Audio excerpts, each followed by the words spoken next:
The AR-9 is the perfect platform when it comes to finding that middle ground between a handgun and a rifle. It's like having a handgun that shoots with more stability, more accuracy, and higher velocity, but also like a rifle, it's able to shoot a little faster, produce less recoil, and is a lot more maneuverable. The AR-9 can either be a great upgrade from a handgun, or just a minimized version of a rifle platform, which makes this the perfect in-between firearm. And with that being said, let's go ahead and take a look at the AR-9.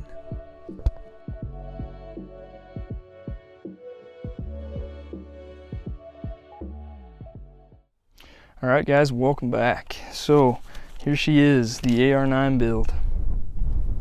Now before we shoot and all that good stuff, I just kind of want to give a quick backstory on this thing and basically the main reason why I built this gun in the first place. So I built this in 2020, and obviously, as everyone knows, there was just a whole lot of crazy stuff going on. So with that being said, I wanted to make sure that all of my bases were covered, and the one thing that I didn't have was a vehicle gun. So the main inspiration for this is to be used as a vehicle gun. Now, a couple things I wanted to keep in mind when I was building this was, one, to keep it super minimalist, two, to keep it nice and compact so it's not too long, and three, just to keep as many attachments off of the gun as possible. Alright, I wanted it to be just super tidy and super clean so that if I have to reach back behind me, it doesn't snag up on anything and it's ready to go right when I need it. That's also why I decided to rubber band this sling to the handguard here. It just keeps everything tidy and less likely to catch up on stuff. And if I need to, I can easily just rip it right off and snap the rubber band. Alright, so now that I gave you guys kind of a small introduction about this gun, let's go ahead and take a look at these parts and let's jump into the breakdown. Alright, so starting with the lower receiver, I went with the Palmetto State Arms PX9 lower. As you can see, this actually has a built-in mag release, unlike AR-15s do. Now, I don't know if all AR-9s are like this, but this one is, and it functions really well. Besides the fact that it's kind of an awkward place, I usually like to put my finger right here to rest it, and sometimes I accidentally punch it out. But other than that, it actually functions really smoothly. For the grip, I went with the Magpul K2 grip, obviously for that nice 90-degree angle, and I went with the Stealth Gray for the aesthetics. Moving to the rear, just a standard buffer tube here, nothing too crazy, but just in gray to match the aesthetics. And then we have the SB Tactical SBA3 brace right here. Alright, and that's in FDE. Alright, so for the internals here, these are all just your standard mil-spec parts. Alright, so the safety selector, the trigger, the takedown pins, buffer, spring, all that stuff is just your standard mil-spec pieces, so nothing special there.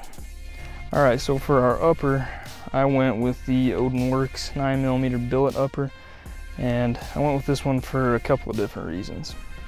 The first reason was because I like the size of this ejection port over the majority of the other AR-9 uppers that I saw, and the majority of the other ones that I saw just had a standard size ejection port, which is made for 5.56 and 2.23 rounds, but this one's specifically built to fit the 9mm round. Now I like that, one, because these don't have dust covers, and the smaller the port, the less dirt and stuff's gonna get in there. Two, I'm a big aesthetics guy sometimes, and I think it looks a lot better when it fits the gun. And then two is just overall aesthetics. I think this upper looks a lot better than the Palmetto State PX9 upper does. Now, as for the barrel, this is actually just a 6-inch barrel. Now, even though this is a 10-inch AR-9, the barrel actually stops right here, alright? And the rest is all muzzle device. So 6-inch Ongstead Arms 9mm barrel, and then a 4-inch Call Valley Precision linear comp. Now, this linear comp actually plays a pretty vital role in this build altogether.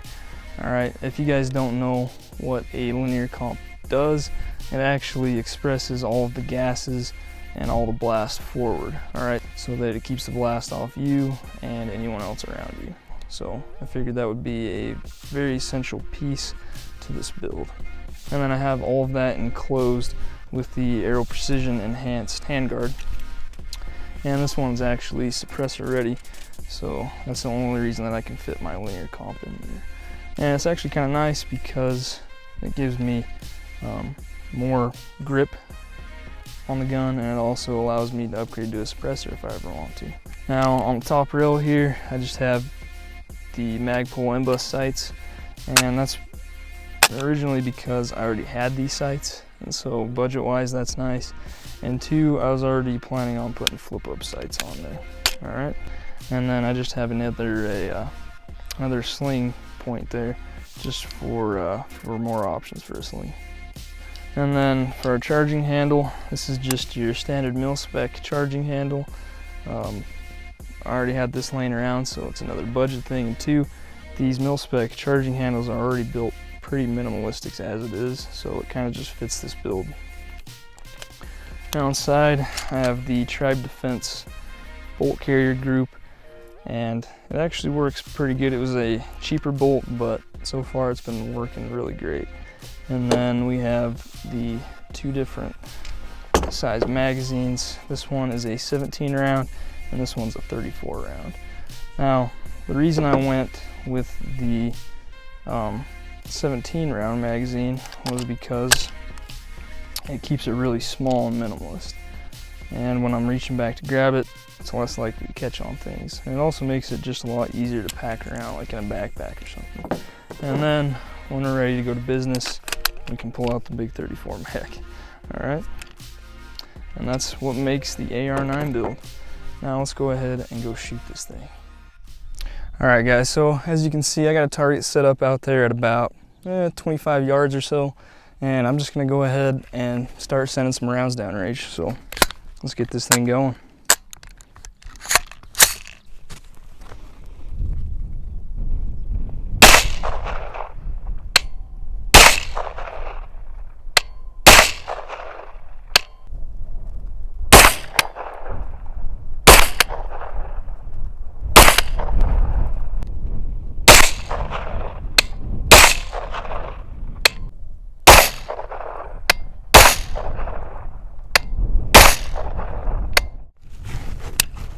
All right, so one thing I have to mention right away is the comfort level of this gun. All right, it's super comfortable to shoot and just really enjoyable. And I think that's partially due to the overall length. So most of my other guns are 16-inch and 10.5 at the smallest, and this is just slightly lower. Now I know it's not a whole lot smaller than a 10.5, but for some reason or another, it just feels like it fits my body perfectly. All right, I don't know what it is, but it's really nice. And I think another thing I really like about it is the lack of attachments that I have on it. So where it's just really clean up here, it makes everything super light, and it also allows me to get like a really good C-clamp on it. So I really like those certain features about it. With that linear comp being there, you know, it kind of adds a little bit more recoil than it would if I had like a brake on there, but it's not all that bad.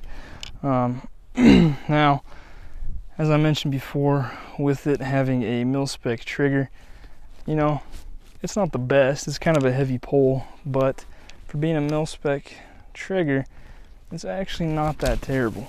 I mean, it could be a hell of a lot worse than it is. There's no give really. As soon as it breaks clean. So let's go ahead and shoot a couple more.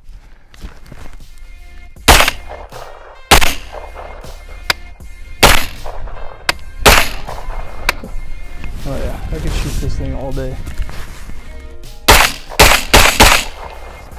It's just super easy. Barely any recoil. Real smooth, just nice and compact. I feel like I can transition very smoothly. No problem at all. All right, so now what I want to do is just show you guys the trigger pull. and I'll show you guys what that looks like here.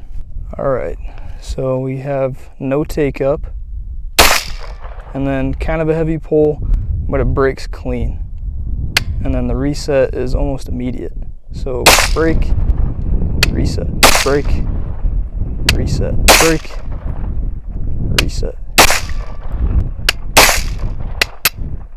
All right, so it's actually really not that bad for mil spec. I actually expected it to be a lot worse in terms of the break and the reset. In terms of overall trigger pull with the weight, I didn't have high expectations for that anyways.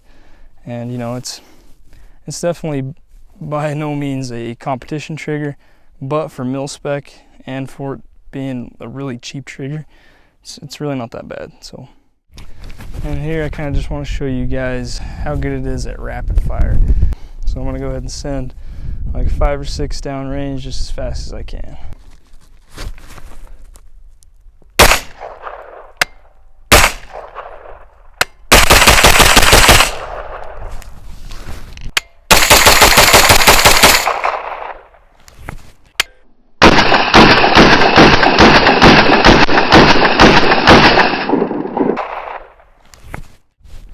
Alright, so not so bad with a mil spec trigger. With it being a pistol carbine though, you can shoot this thing a lot faster than you can with the rifle round. So, you know, not so bad. Definitely could do better with the upgraded trigger, but for mil spec, that's not too bad. So earlier in this video, I mentioned that I had kind of a love-hate relationship with this mag release right here, and I'll tell you why. So the reason I love it and the reason that I hate it is actually the same reason, ironically enough. So that reason is because this mag release sticks out just a little bit further back this way than your normal AR-15 mag release does. So when I'm not shooting, I like to rest my trigger finger right where that's located. So for me, it takes some adjusting to do so that I don't accidentally punch my mag out for some reason. And so that's just the reason I hate it. Now, the reason I love it is for that same thing, because after I'm done shooting, it allows me to actuate that mag release a lot quicker since it's just right there, right above the trigger. So all I have to do is move my finger up from the trigger and I can dump the mag just that easy. So kind of a love-hate relationship, but not too big of a deal. So one feature that I do want to talk about with this AR-9 in particular is that this doesn't have the last round bolt hold open feature. So if you're familiar with AR-15s, you know that after you shoot that last round in the magazine, the bolt is actually going to catch back here, so that when you put a fresh magazine in, all you have to do is hit that bolt catch and it sends another round forward, and all you have to do is pull the trigger and you're good to go. So with this, it actually doesn't have that feature.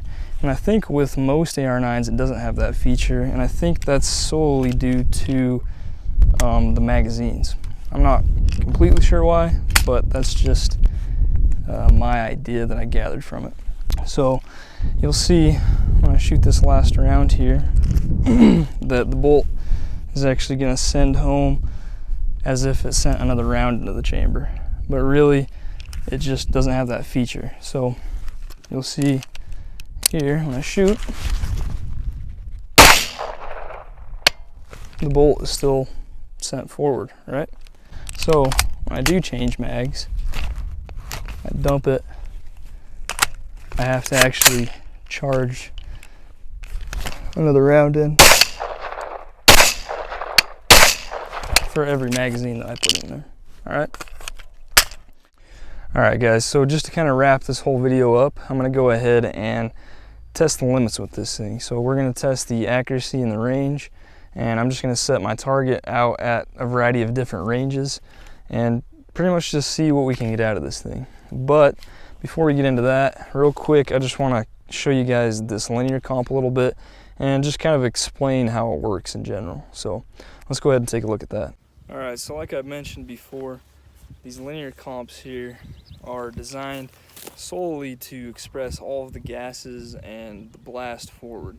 So and that way it keeps all the blast off of you, anyone next to you or behind you. So as you'll see on here, there's no holes like a muzzle brake or compensator would have to mitigate that recoil. This is solely based to express all those gases and everything forward. So when I shoot this here, you'll see exactly how that works. Go ahead and take a look at this.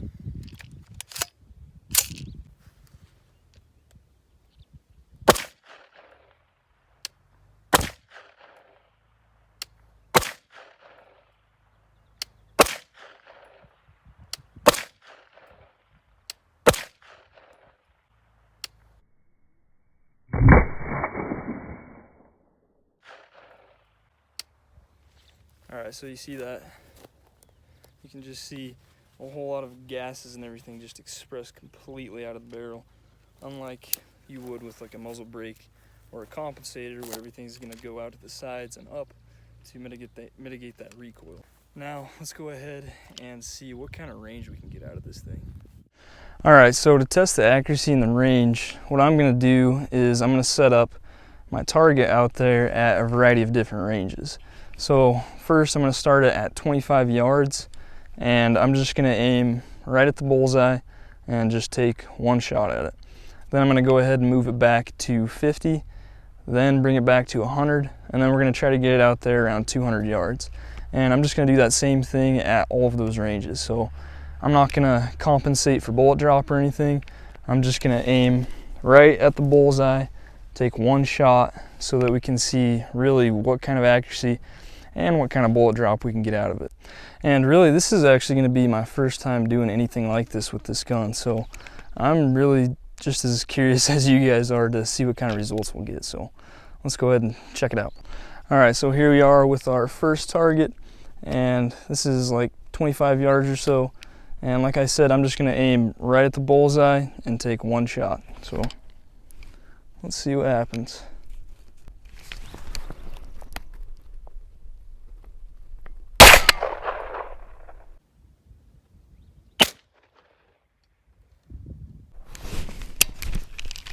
Alright guys, so let's go ahead and take a look at our target here. Kind of saw it in that last shot, but so here we are at 25 yards, and it looks like we hit just above the bullseye there. So not too bad. Let's go ahead and push it back to 50. Alright, so now we are at 50 yards with our target, and as you can see, it's getting a little bit harder to see, and it's especially hard to see that bullseye from here. So I'm going to do the best I can to get a good aim on it, but let's see what happens.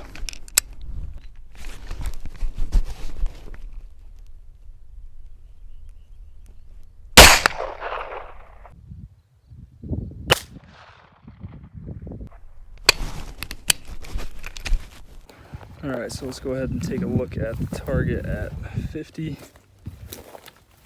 So it's a little bit lower, about 2-3 inches lower from the first shot, and slightly to the left there.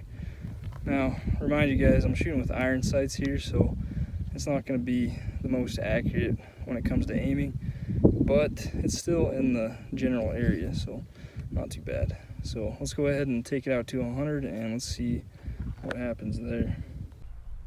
Alright, so now we're set out all the way at 100 yards out there, and as you saw before, 50 yards was pretty hard to see.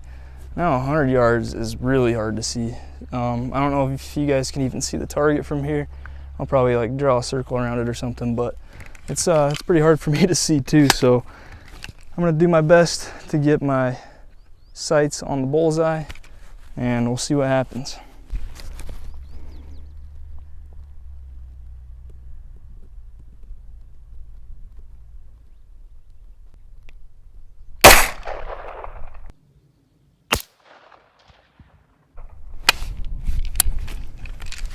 Alright, I think we hit it.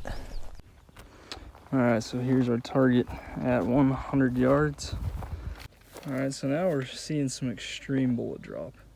Now, I'm not gonna lie, it was really, really hard to see the target from 100 yards, and with using iron sights, it just makes it that much more difficult. So, you know, it could be that, but I felt like I was aiming in the general area pretty good, so I'd say that's some pretty extreme bullet drop there.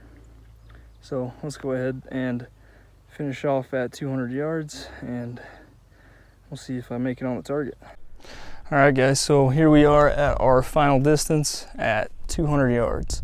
And as you can see, that's pretty damn far. I can barely see it. All I can see from here is a black square. So what I'm gonna try to do is I'm just gonna try to aim right in the center of the black square to see if we can get the best results that we can. So we'll see if I even make it on the paper here. Where it was a pretty significant drop at 100 yards, I'm assuming at 100 more yards, it's not gonna make it on the paper, but you never know. So let's see what happens.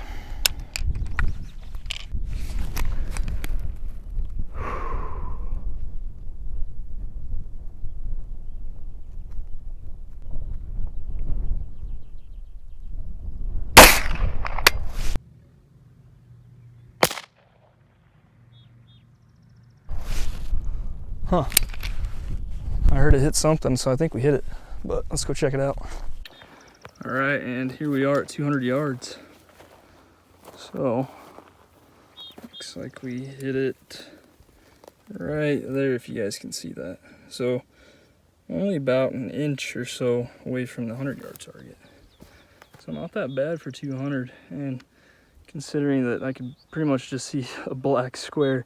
So I was pretty much just trying to aim right in the middle of the black square. Couldn't really see the bullseye dot or any of the lines on there, but pretty good. So yeah, here's our overall results.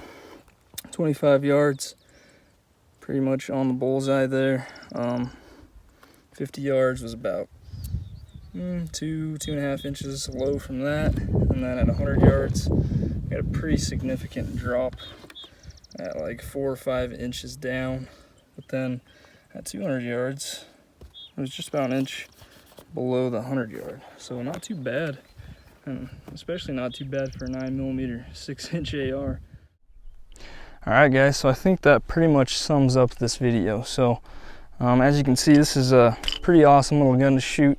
You know, very low recoil, very lightweight, 9mm rounds, and as you can see from our range test, it makes it well out there at 200 yards. Now, that doesn't account for velocity and impact, right? So I don't know exactly how effective it's gonna be at that range, but considering that our bullet drop was still on the paper from 200, that's promising. So that even surprised me. So, you know, I would recommend you guys build an AR-9. It's a pretty awesome gun. I like it for a vehicle gun where it's nice and easy to stow away and such. And even for home defense, this would make a really good gun for that too. So anyways, thanks for watching, guys, and I hope you guys enjoyed the video. Also, I got an Instagram at huntarms101, so if you guys want to check that out, go ahead and check that out. I post more content there, and I post some different content, some more fun content. So if that's something you're interested in, go ahead and check that out. Also, please remember to like and subscribe, and I'll see you guys next time at Hunt Arms. Peace.